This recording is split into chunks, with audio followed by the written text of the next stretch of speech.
The night was quiet at the Deep Space Listening Array in New Mexico. Most of the staff had gone home, but Dr. Olivia Grant remained, her eyes fixed on the data flowing across her screen. She pushed her glasses up and sipped her cold coffee.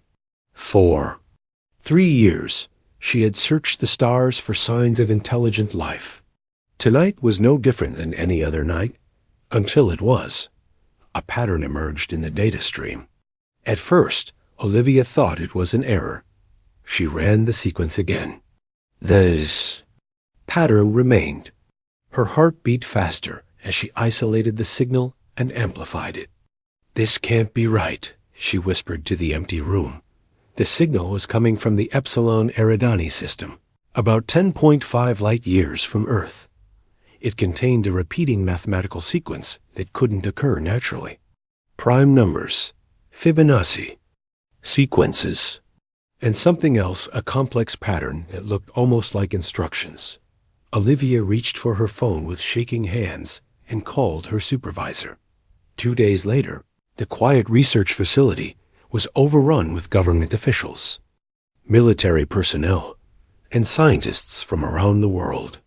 In the main conference room, Olivia stood before a crowd of serious faces. "The signal is artificial," she said firmly. "There's no doubt about it. We are receiving a message from an alien civilization." Murmurs filled the room. Commander Alan Pearson, head of Earth's Space Defense Initiative, stepped forward.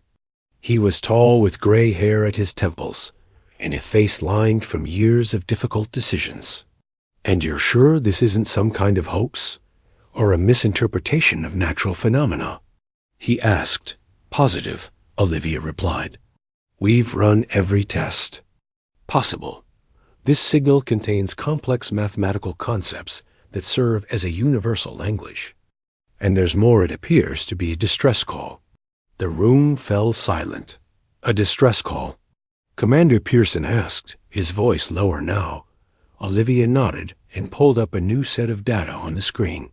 "Dr. Vincent Morales has been helping us decode the message. He's our best xenolinguistics specialist." A man with kind eyes and nervous hands stood up. "The message contains clear signs of urgency, repeated patterns that suggest danger, and most importantly, it includes technical specifications. For a device, something that would allow faster-than-light communication." "They're telling us how to talk back to them," Olivia added. The implications settled over the room like a heavy blanket. Humanity was not alone in the universe, and their first contact was a cry for help.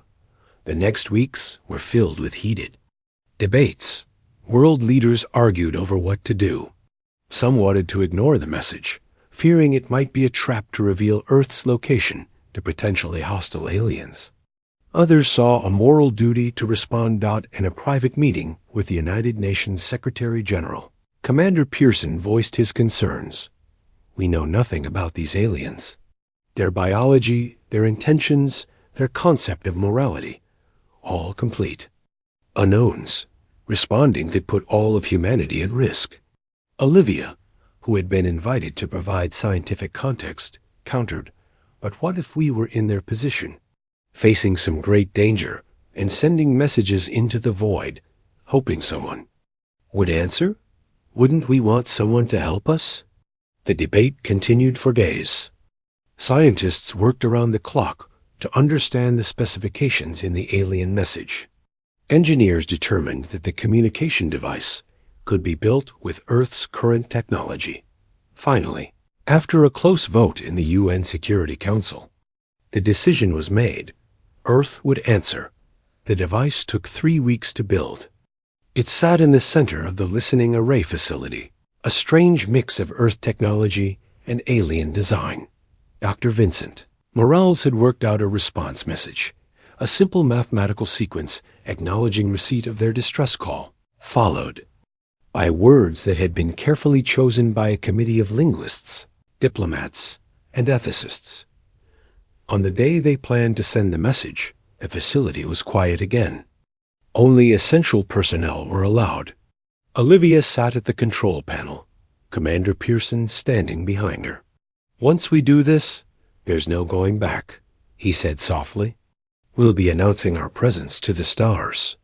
Olivia nodded, her resolve firm despite her racing heart. "Humanity can't hide in its cradle forever, Commander. Sooner or later, we have to join the wider universe."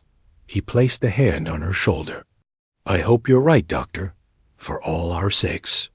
The room was tense as final checks were completed. The alien specifications had been followed exactly. The message was loaded and ready to send. Olivia looked up at the small group gathered around her: scientists, military personnel, and government officials who represented Earth in this historic moment. "Transmission ready," announced the system engineer. The Secretary General stepped forward. "Dr. Grant, as the person who first discovered the signal, we believe you should be the one to send humanity's first interstellar message." Olivia swallowed hard and nodded. Her hand hovered over the control panel. She thought about all the science fiction she had read as a child, all the times she had gazed up at the stars and wondered if anyone was looking back. Now she knew the answer. She pressed the button. "Transmission sent," the system reported. That the message traveled out from Earth at faster than light speed, using principles of physics that human science had barely begun to understand. It carried humanity's first words to another civilization. "We hear you. We're coming to help." For several minutes, no one spoke. They all stared at the monitors, though they knew a response might take hours or days. Then, unexpectedly, the communication device hummed to life. New data streamed across the screens. More detailed information about the situation in the Epsilon Eridani system. The aliens, who called themselves the Ardani, were under attack by a hostile force. Their civilization, once spanning multiple planets, had been reduced to a handful of survivors. They had sent their distress signal to thousands of star systems. Earth was the only world that had answered. The final part of their new message was clear. Time was running out. Commander Pearson looked grim. "They need more than just our words. They need actual help." "Is that even possible?" asked the Secretary General. "We've barely reached our own moon. We have no way to travel to another star system." Vincent pointed to the stream of new data coming in. "Actually, they've just sent us exactly how to do that. These are specifications for a faster-than-light drive." Olivia studied the information with growing excitement. "They're giving us their technology. We could build this. We could actually go there." "And get involved in an interstellar war?" Pearson asked, raising an eyebrow. "We already got involved the moment we answered there." "Call," Olivia replied. The Secretary General straightened her jacket. "I'll need to consult with the Security Council again. This is beyond anything we anticipated." She turned to leave, then paused. "Dr. Grant, Commander Pearson, start putting together what we'd need for such a mission, just in case." As the room emptied, Olivia remained at her station, watching the alien data fill her screens. Somewhere, 10.5 light-years away, someone had reached out in desperation, and Earth had grasped their hand. What would happen next would change humanity forever. The stars had never seemed so close or so dangerous. 6 months passed in a blur of activity.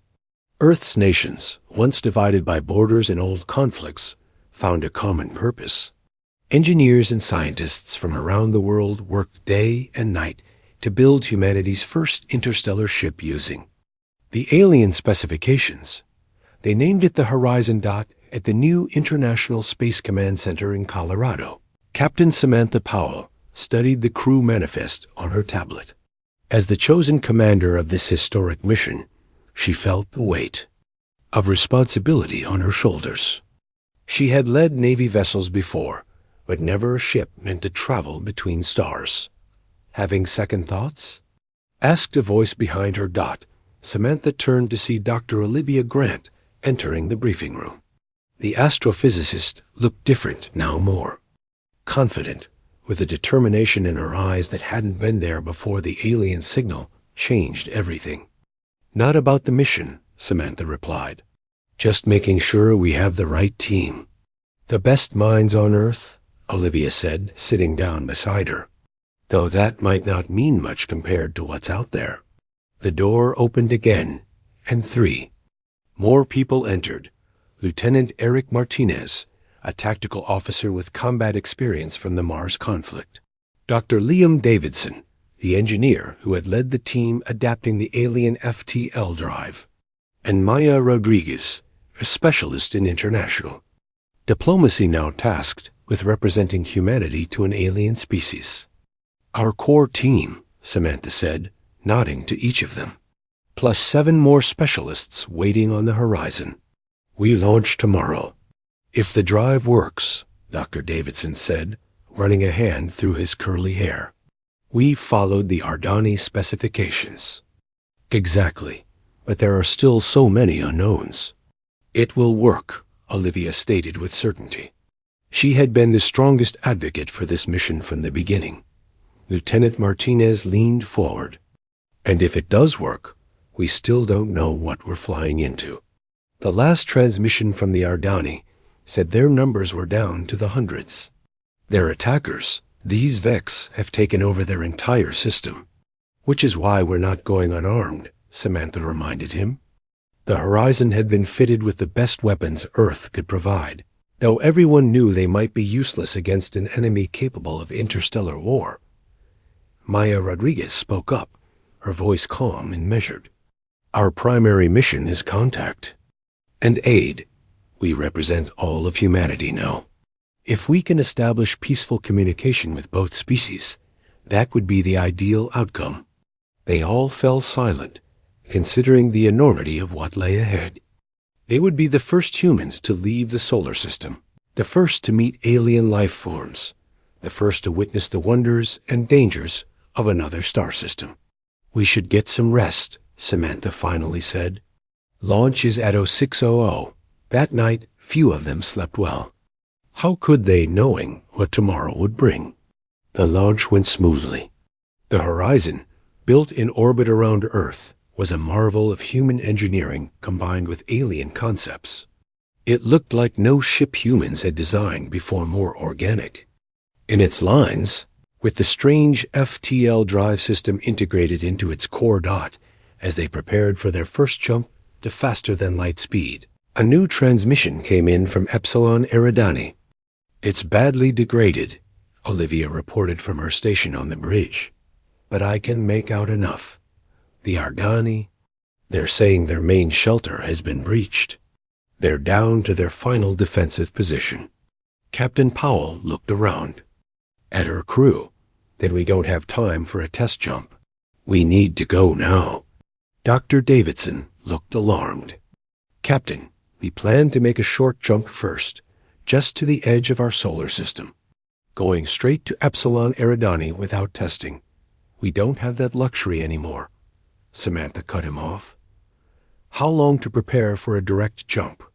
20 minutes, he replied after a moment's hesitation. "You have 10. The crew worked frantically to prepare. The FTL drive hummed with energy they barely understood. Outside the viewports, Earth grew smaller, a blue jewel that was the only home humanity had ever known. "FTL drive ready," Dr. Davidson announced, his voice tight with tension. Captain Powell took a deep breath. "All crew, secure for faster-than-light travel. We don't know exactly what this will feel like." She paused, then added, "Whatever happens next, remember this moment. Remember why we're doing this." She nodded to Dr. Davidson. "Engage the drive." There was a high-pitched whine, followed by a sensation that none of them could later properly describe, as if they were being stretched and compressed at the same time. The stars outside blurred, then vanished completely. For what seemed like both an instant and an eternity, there was nothing. Then, with a jolt that shook the entire ship, normal space reappeared around them. "Status report," Samantha called out, gripping her chair as alarms blared throughout the ship. "Power fluctuations in all systems. reported one of the engineers. The drive strained our power grid more than we expected. Are we there? Olivia asked, looking at the navigation display. Did it work? The main screen flickered to life, showing an unfamiliar star brighter and more orange than Earth's sun. Around it orbited several planets. Confirmed, said the navigation officer, wonder in his voice. This is Epsilon Eridani. We've traveled 10.5 light years in minutes. They had little time to celebrate this achievement. As the Horizon system stabilized, their sensors detected activity in the system energy signatures, artificial structures, and signs of recent weapons discharge. I'm picking up a transmission, Olivia announced. It's on the frequency the Ardani used to contact us. Put it through, Samantha ordered. A voice unlike any they had heard before came through the speakers. It spoke in a language of clicks and musical tones, but underneath they could make out words in English as if two voices were speaking at once. Earth vessel ... you came. We had lost hope. Hiding in the deep caverns. The Vex have taken everything ... hurry ... Can you send us your location? Samantha asked. Sending coordinates ... Be careful. Vex patrols everywhere ... The coordinates led to the third planet in the system, once a thriving world, now showing signs of massive destruction visible even from orbit. Entire continents were scarred with what looked like mining operations on an unimaginable scale. As they approached the planet, they detected several ships in higher orbits, sleek, metallic vessels that moved with precision and purpose. Vex ships, Lieutenant Martinez said. They haven't detected us yet, but they will soon. Take us down fast, Samantha ordered. Straight to the coordinates. The Horizon plunged toward the planet's surface, using cloud cover to mask their approach. They landed in a mountain range near what had once been a major city, now just ruins. Coordinates led them to what looked like a sealed entrance in the mountainside. As they prepared to send out a team, the door slid open, revealing strange beings with slender bodies, iridescent skin, and large, expressive eyes. The Ardani had survived. Barely. Their leader stepped forward, regarding the humans with what seemed like disbelief. We sent our call to thousands of worlds, she said in that strange dual voice. You were the only ones who answered. She held out a device that glowed with soft blue light. My name is Alara, and you have just changed the fate of the galaxy. The Ardani bunker was deep beneath the mountain, larger than the humans expected. Captain Samantha Powell walked beside Alara, the Ardani leader, trying not to stare at the alien's strange beauty. The Ardani were tall and slender, with skin that shimmered like opals. Their large eyes contained rings of color that seemed to shift with their emotions. We numbered in the billions once, Alara said, as they passed chambers filled with only a few hundred survivors. Now we are the last. The Vex did this? Samantha asked. Why?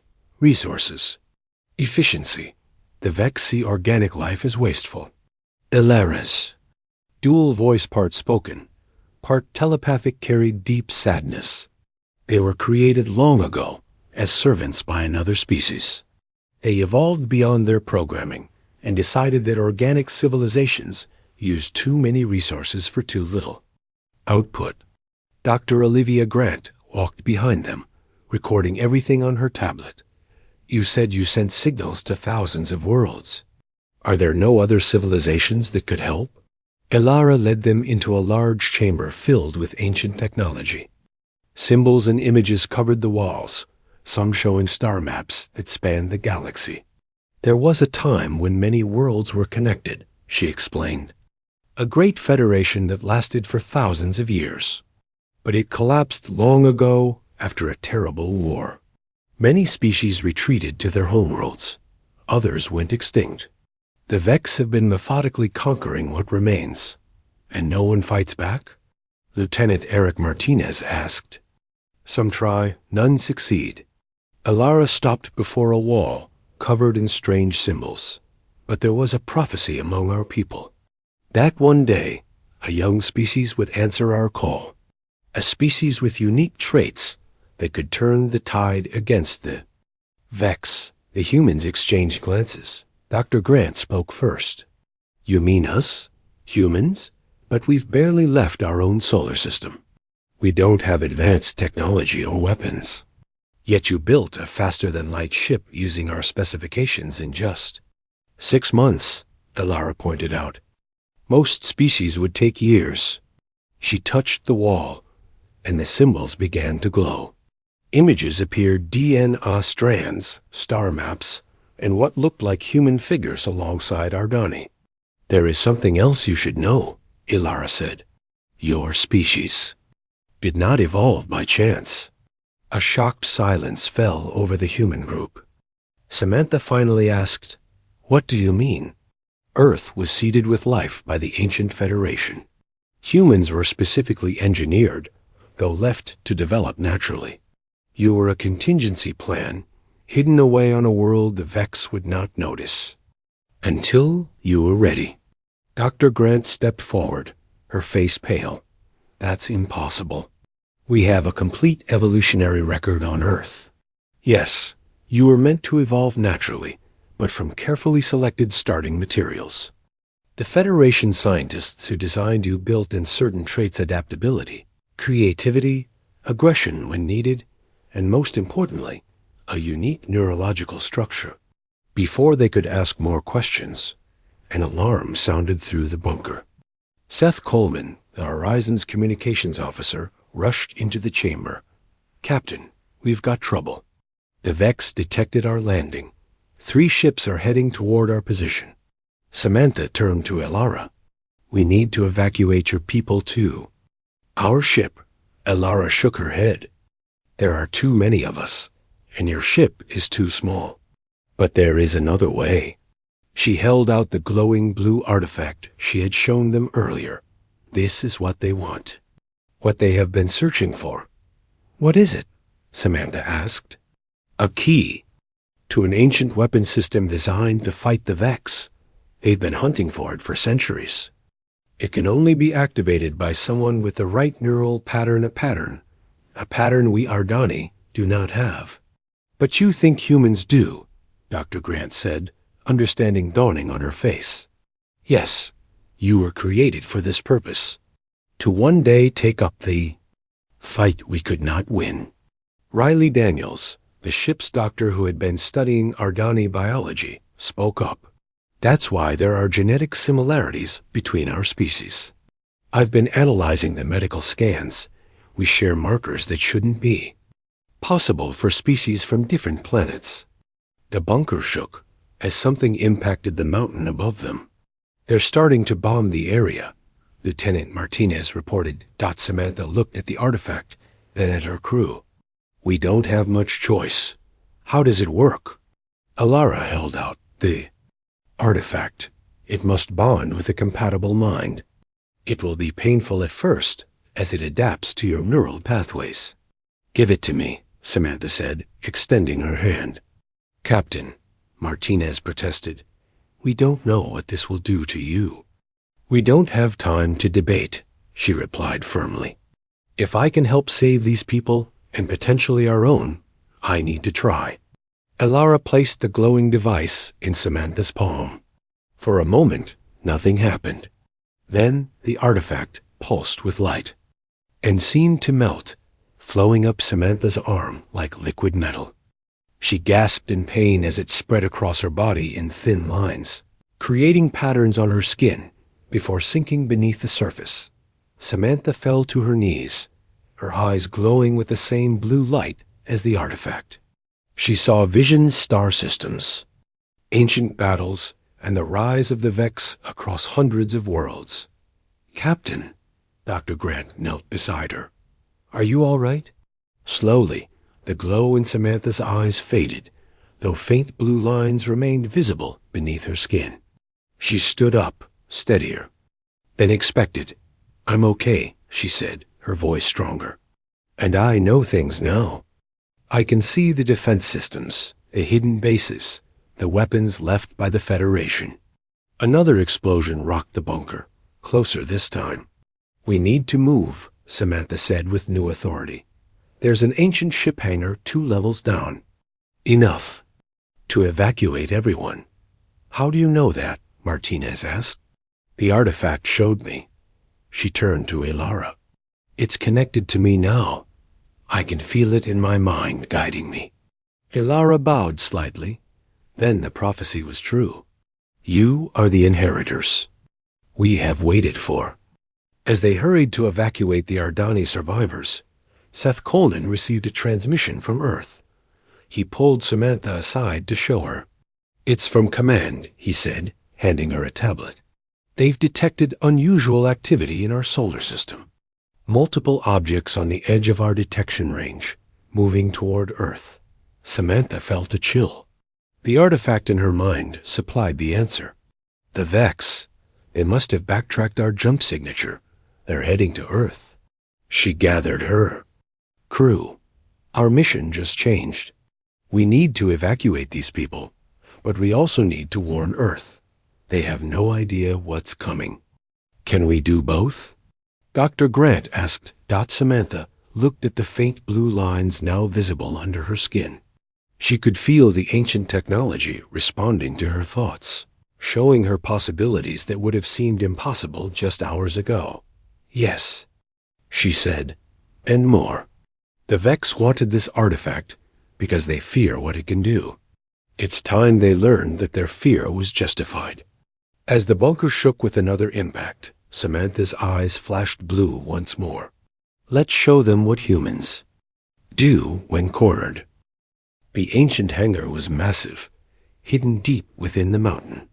As the humans and Ardani rushed inside, lights activated automatically, revealing sleek ships covered in dust. They looked organic, with flowing lines and materials that seemed to shift colors in the light. "These vessels have been dormant for thousands of years," Ilara explained as they hurried toward the largest ship, "but they were designed to last." Captain Samantha Powell touched the hull of the nearest vessel. Blue lines under her skin glowed in response, and the ship hummed to life. "I can control them," she said, surprised. "The artifact is connecting me to their systems."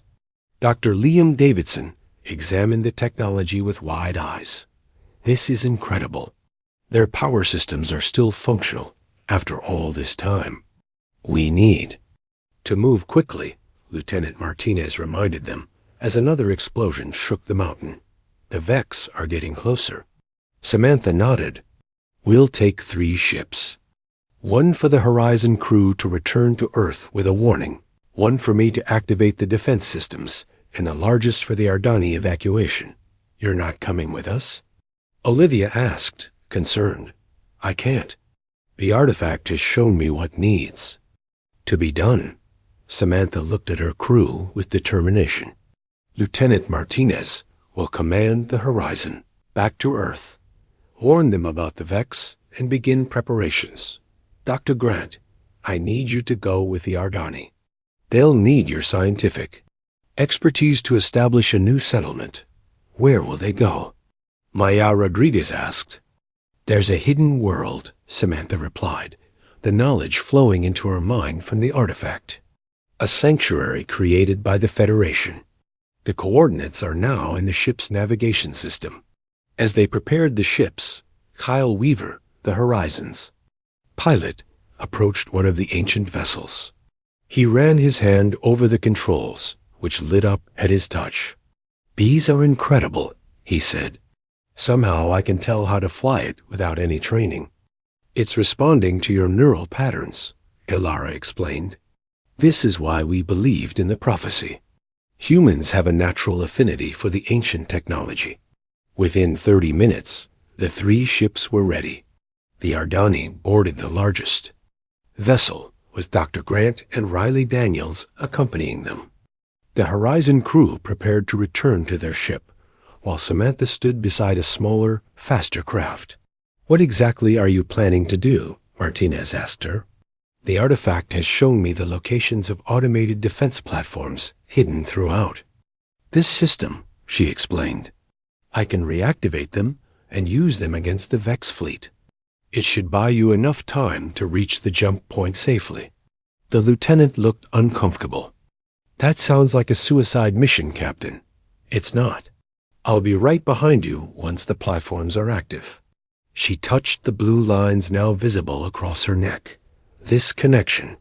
It's changing me. I understand things now that I couldn't before." More explosions rocked the hangar as the Vex weapons drew closer. "We're out of time," Samantha said. "Go." The massive hangar doors slid open, revealing a tunnel that led to the surface. One by one, the ships lifted off. The Ardani vessel took off first, followed by the Horizon crew returning to their ship. Samantha watched them go, then climbed into her smaller craft. As soon as she touched the controls, the ship bonded with her mind through the artifact. It felt like an extension of her body. She launched out of the hangar just as Vex bombs collapsed the mountain behind her. 3 Vex ships immediately detected her and gave chase. But Samantha's vessel moved with incredible speed and agility, responding to her thoughts faster than any human craft.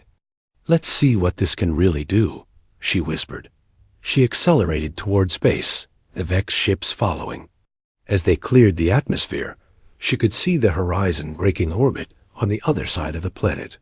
The Ardani evacuation ship was already accelerating toward its jump point. Samantha reached out with her mind through the artifact.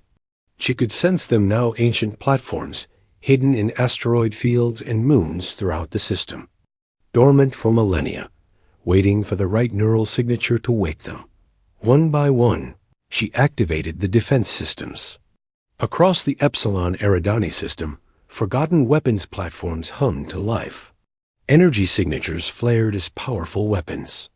Charged, the pursuing Vex ships suddenly broke off their chase, detecting the new threats. But it was too late.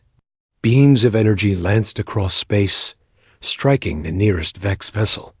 Its shields flared briefly, then failed. The ship exploded in a ball of white fire. More Vex ships appeared, dropping out of faster-than-light travel near the planet. They had brought reinforcements, dozens of vessels, far more than Samantha had expected. "Captain Powell, what's happening?" Martinez called over the communication system. "We're detecting multiple enemy ships." "Keep going," she replied. "Get back to Earth. I'll hold them here." The defense platforms continued firing, taking down Vex ships one after another. But there were too many. Some broke through, heading toward the fleeing Earth and Ardani vessels. Samantha closed her eyes, connecting more deeply with the artifact. She could feel its power flowing through her body, changing her at a cellular level. New knowledge filled her mind, abilities the ancient Federation had built into the system for moments like this. "No," she said firmly. "You don't get to follow them." She sent a mental command through the artifact. Ahead of the fleeing ships, space itself seemed to ripple and tear. A swirling vortex appeared, a jump point far larger than anything the Horizon could create. "All ships change course to these coordinates," she transmitted. "This is a direct route back to Earth. The Ardani ship can split off at the midpoint to reach the sanctuary." "What about you?" Olivia's voice came through, filled with concern. "I'll be right behind you." As the Earth and Ardani ships changed course and entered the massive jump point, Samantha turned her vessel to face the oncoming Vex fleet. More defense. Platforms activated, forming a protective screen around her. The blue lines beneath her skin now covered her entire body, glowing brightly. The artifact was fully integrated with her nervous system. She could feel its power, its purpose. She wasn't just controlling the ancient technology, she was becoming part of it. "Come on, then," she whispered to the approaching Vex ships. "Let me show you why your kind has feared humans for so long." Her small ship darted between the massive Vex vessels. The defense platforms fired continuously, destroying ship after ship. But the Vex adapted quickly, changing their shields and tactics. Just as they started to overwhelm the defenses, Samantha reached for one final system, the most powerful weapon the Federation had hidden in the system. Deep beneath the surface of the system's largest gas giant, something ancient stirred. A massive energy surge erupted from the planet, engulfing half the Vex fleet in blinding light. When it faded, nothing remained but debris. The remaining Vex. Ships retreated, jumping to faster-than-light speed. Exhausted but triumphant, Samantha directed her ship toward the jump point, which still remained open. As she entered, she received a transmission from one of the retreating Vex vessels. It wasn't in any language she recognized, but somehow, through the artifact, she understood. The inheritors have returned. The Vex Collective acknowledges the threat. We will prepare. Samantha smiled grimly as her ship entered the jump point. The first battle was won, but the war was just beginning. 5 years passed since humanity's first encounter with the Ardani and the Vex. Earth had changed more in those 5 years than in the previous century. Admiral Samantha Powell stood on the observation deck of the Earth Defense Station, looking out at the fleet gathered around Earth. Her skin still showed the faint blue lines of the artifact, now a permanent part of her. She had grown used to the constant flow of information it provided. The connection to ancient systems spread across the stars. "Quite a view, isn't it?" said a voice behind her. Samantha turned to see President Gregory Walsh approaching. He had been elected 2 years ago, the first leader of the United Terran Alliance that had replaced the old nations of Earth. "Our first 20 ships of the line," Samantha nodded, "built with Ardani help and ancient Federation technology, and crewed by the best Earth has to offer," the president added. "How many star systems have we liberated now?" 12, Samantha replied, each one with species that had been conquered or enslaved by the Vex. Many are joining our alliance. It had not been an easy 5 years. When the Horizon returned to Earth with news of the Vex threat, panic had spread. But it was quickly replaced by determination. Humanity, faced with extinction, had set aside old conflicts and united with a single purpose.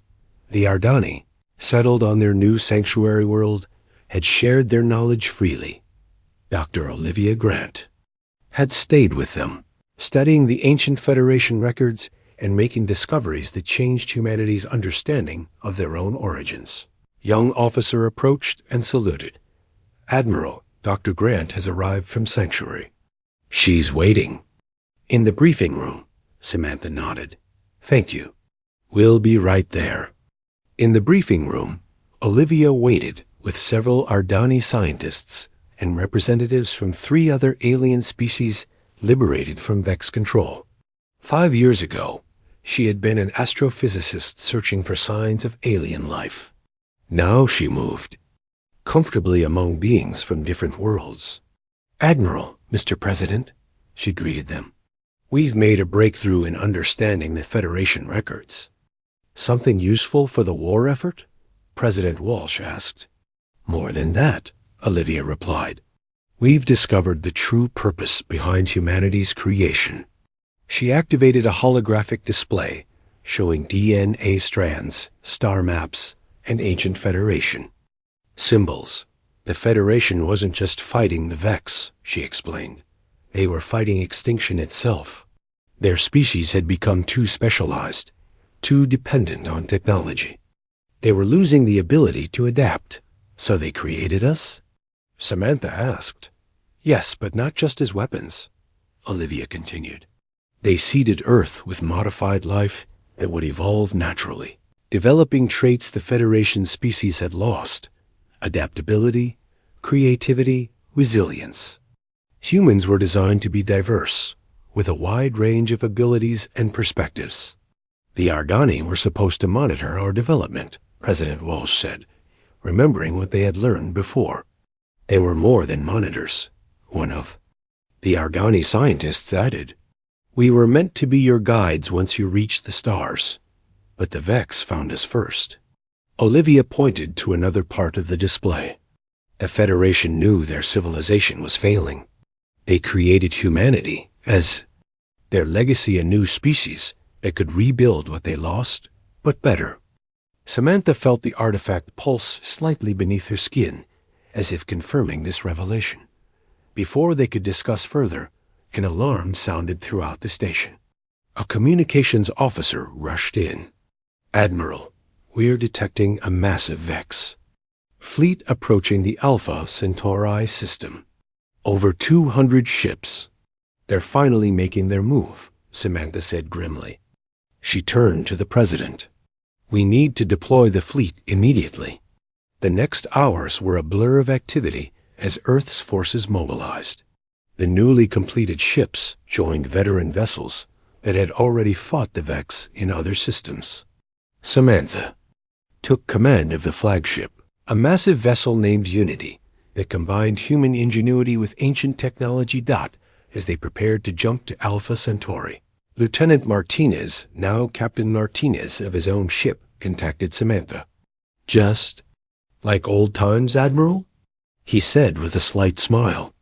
"Let's hope we do better than just survive this time," she replied. The human fleet arrived at Alpha Centauri to find the Vex already attacking the human colony there.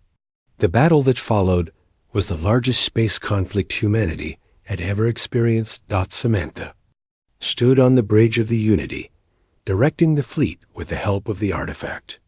The blue lines on her skin glowed brightly as she connected to the ships around her, coordinating their movements with a precision no conventional command system could match. The Vex had improved their technology, adapting to fight the ancient weapons. But they hadn't counted on human ingenuity. Earth ships used tactics no Federation species would have considered: feints, ambushes, and sacrificial moves that seemed irrational but led to strategic advantages. "They're too predictable," Samantha realized as she watched the Vex formations. "They fight like machines, looking for optimal solutions. They don't understand taking a loss to gain a greater victory."